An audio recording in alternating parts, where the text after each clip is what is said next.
Hello నమస్తే. ఆమ్ Aadmi party పైన NDA operation ఆకర్ష్ని ప్రయోగించినట్లు కనపడుతోంది.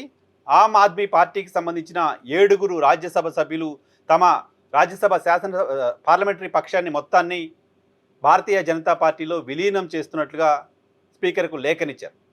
సో భారతీయ జనతా పార్టీ ఆమ్ ఆద్మీ పార్టీ పైన గత కొద్ది రోజులుగా ఆ పార్టీని లేకుండా చేయాలని కుట్ర చేస్తోంది. ఆ పార్టీ ఢిల్లీలో గెలవకుండా చేయడానికి సంబంధించి రకరకాల కుట్రలు చేసింది అంటూ ఆమ్ ఆద్మీ పార్టీ ఆరోపణలు చేస్తూ వచ్చింది.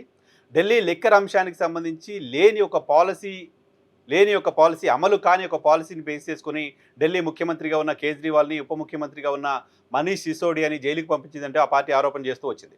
సో ఆ పార్టీ ఆరోపణల నేపథ్యంలో ఢిల్లీ ఎన్నికలు జరిగాయి. ఢిల్లీ ఎన్నికల్లో ఆమ్ ఆద్మీ పార్టీ ఓడిపోయింది. వరుసగా 3 సార్లు విజయం సాధించిన ఆమ్ ఆద్మీ పార్టీ ఢిల్లీ ఎన్నికల్లో ఓడిపోయింది. సో పంజాబ్లో ప్రస్తుతం ఆమ్ ఆద్మీ పార్టీ సర్కార్ ఉంది. పంజాబ్ నుంచి ఆ పార్టీకి రాజ్యసభ సభ్యులు ఉన్నారు, ఢిల్లీ నుంచి రాజ్యసభ సభ్యులు ఉన్నారు. సో రాజ్యసభలో దాదాపు 10 మంది సభ్యుల బలం ఆమ్ ఆద్మీ పార్టీకి ఉంది. అందులో 7గురు పార్టీని వదిలేసి భారతీయ జనతా పార్టీలో చేరుతామని నిర్ణయం తీసుకోవడం అనేది ఖచ్చితంగా ఆమ్ ఆద్మీ పార్టీకి ఒక దెబ్బగా చూడాల్సిన అవసరం ఉంది.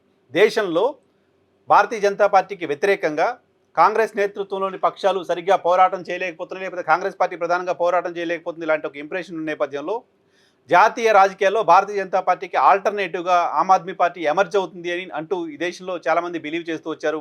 ఢిల్లీలో భారతీయ జనతా పార్టీని ఎదుర్కొని ఢిల్లీలో భారతీయ జనతా పార్టీని 2 సార్లు దారుణంగా ఆమ్ ఆద్మీ పార్టీ ఓడించిన తర్వాత, పంజాబ్ లాంటి రాష్ట్రంలో సొంతంగా అధికారంలోకి వచ్చిన తర్వాత, గుజరాత్ లాంటి రాష్ట్రాల్లో కూడా ఆ పార్టీ పోటీ చేసి 7% పైగా ఓట్లు సాధించిన తర్వాత ఆమ్ ఆద్మీ పార్టీ పైన ఈ దేశంలో మధ్యతరగతి వర్గాల్లో కాస్త ఆశలు రేకెత్తాయి. అనేక రాష్ట్రాల్లో ఆమ్ ఆద్మీ పార్టీకి సంబంధించిన జెండా పట్టుకుని ముందుకు వచ్చారు చాలామంది.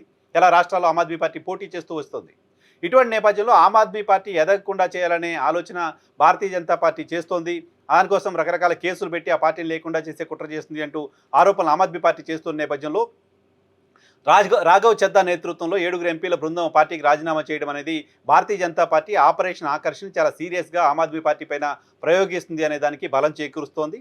రాఘవ్ చద్దా కొద్ది రోజులుగా పార్లమెంట్లో సామాన్యులకు సంబంధించిన గళాన్ని వినిపిస్తూ వచ్చారు.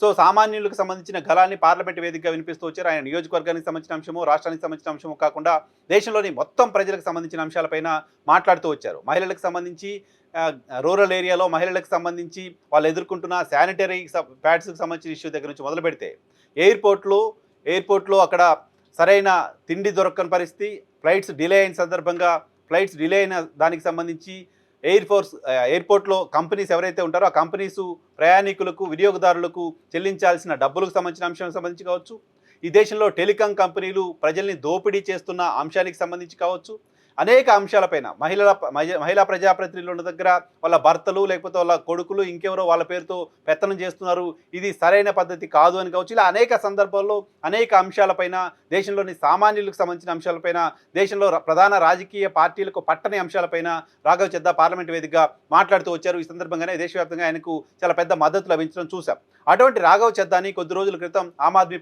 పార్టీ డెప్యూటీ ఫ్లోర్ లీడర్ పదవి నుంచి తప్పించింది. సో డెప్యూటీ ఫ్లోర్ లీడర్ పదవి నుంచి తప్పించడం వెనక భారతీయ జనతా పార్టీ ఉంది. భారతీయ జనతా పార్టీని ప్రశ్నిస్తున్నాడు కాబట్టి ఆయన్ని తప్పించారు ఆ పదవి నుంచి అంటూ చాలామంది మాట్లాడుతూ వచ్చారు. కానీ అరవింద్ కేజ్రీవాల్ పైన కోర్టు ఇటీవల ఆయన పైన నమోదైన కేసులో అది తప్పుడు కేసు అంటూ అరవింద్ కేజ్రీవాల్కి క్లీన్ చిట్ ఇచ్చిన సందర్భంగా రాఘవ్ చద్దా కనీసం అరవింద్ కేజ్రీవాల్ని కలవడం కానీ, ఆయనకు మద్దతుగా మాట్లాడడం కానీ చేయలేదు. గత కొద్ది రోజులుగా ఆయన పార్టీ కార్యక్రమాలకి దూరంగా ఉంటూ వస్తున్నారు. ఇండివిజువల్గా తన ఇమేజ్ని పెంచుకోవడం కోసం పనిచేస్తూ వస్తున్నారు తప్ప నియోజకవర్గానికి సంబంధించి ప్రజలకు మంచి చేసే అంశాలపైన ఆయన మాట్లాడట్లేదు అంటూ ఆమ్ ఆద్మీ పార్టీకి సంబంధించిన నాయకులు ఆయన్ని పార్టీ నుంచి ఆ పదవి నుంచి తొలగించిన సందర్భంగా చెప్పారు. ఆయన కేవలం పదవి నుంచి తొలగించారు తప్ప ఆయన పార్టీ నుంచి సస్పెండ్ చేయడం కానీ, పార్టీ నుంచి ఆయన బయటికి పంపించే ప్రక్రియ కానీ ఆ పార్టీ చేయలేదు. ఆమ్ ఆద్మీ పార్టీకి సంబంధించిన వ్యవస్థాపక సభ్యుడిగా ఉన్నాను నేను, అటువంటి నాకు పార్టీలో అవమానం జరుగుతుంది అంటే కొద్దిసేపటి క్రితం రాఘవ్ చద్దా మాట్లాడడం చూసాం. సో ఆయన నేతృత్వంలో భారతీయ జనతా పార్టీకి వ్యతిరేకంగా మాట్లాడాడు కాబట్టి ఆమ్ ఆద్మీ పార్టీ ఆయన్ని సస్పెండ్ చేసింది, ఆయన పదవి నుంచి తొలగించింది అంటే ఒక ఇంప్రెషన్ దేశవ్యాప్తంగా ఉన్న సందర్భంలో అదే భారతీయ జనతా పార్టీలోకి రాఘవ్ చద్దా నేతృత్వంలో 7గురు ఎంపీల బృందం అక్కడికి వెళ్ళడం అంటే, సో అది భారతీయ జనతా పార్టీ చేసిన game Plano, Bharatiya Janata party కారణంగా ఆమ్ ఆద్మీ పార్టీ ఆయన్ను పదవి నుంచి తప్పించిందనో అనుకోవడానికి ఆస్కారం లేకుండా చేసింది.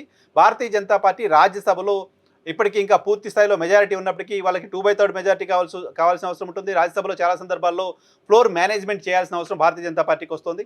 7గురు సభ్యుల ఆమ్ ఆద్మీ పార్టీకి సంబంధించిన బృందం భారతీయ జనతా పార్టీలో విలీనం అవ్వడం అంటే రాజ్యసభలో భారతీయ జనతా పార్టీ మరింత బలంగా ఉంటుంది. ఫ్లోర్ మేనేజ్మెంట్కి సంబంధించిన అవసరం లేకుండానే భారతీయ జనతా పార్టీ అనేక బిల్లుల్ని రాజ్యసభలో పాస్ చేసుకోవడానికి సంబంధించిన అవకాశం కనిపిస్తోంది. ఈ నేపథ్యంలోనే భారతీయ జనతా పార్టీ ఆపరేషన్ ఆకర్ష్ శ్రీకారం చుట్టింది. ఈ ఆపరేషన్ ఆకర్ష్ ప్రస్తుతంతో ఆగిపోకపోవచ్చు. ఇది మొదటి విడత మాత్రమే. మరికొంతమంది ఆమ్ ఆద్మీ పార్టీకి సంబంధించిన నాయకులు కూడా, పంజాబ్, ఢిల్లీకి సంబంధించిన అనేక మంది నాయకులు కూడా త్వరలో భారతీయ జనతా పార్టీ తీర్థం పుచ్చుకోబోతున్నారు అంటూ భారతీయ జనతా పార్టీకి సంబంధించిన వర్గాల్లో ప్రచారం జరుగుతోంది. సో ఇది మొదటి విడత ఆపరేషన్గానే చూడాలి. ఇంకా చాలా ఆపరేషన్స్ ఉంటాయని చెప్తున్నారు.